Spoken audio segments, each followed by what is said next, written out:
В этом году общее число зарегистрировавшихся для участия в чемпионате команд незначительно сократилось. Их 107, однако уровень игроков определенно вырос. Об этом смело можно говорить уже сегодня, поскольку в очередной раз к турниру проявили интерес опытнейшие турнирные бойцы, чемпионы и призеры предыдущих лет. Однако и без новых имен, разумеется, не обошлось.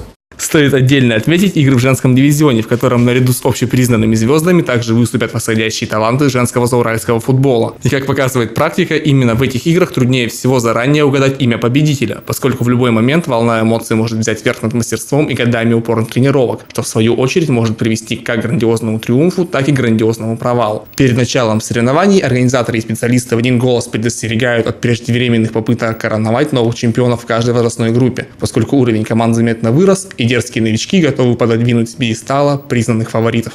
Сейчас оргкомитет практически завершил формирование турнирных сеток, и совсем скоро они появятся на сайте Курган.ру в разделе «Дворовый футбол», а также официальной группе ВКонтакте. А уже 4 июля начнутся первые игры турнира. Евгений Каргопольцев, Александр Киселев, Лидия Кайгородцева, информационное агентство Курган.ру.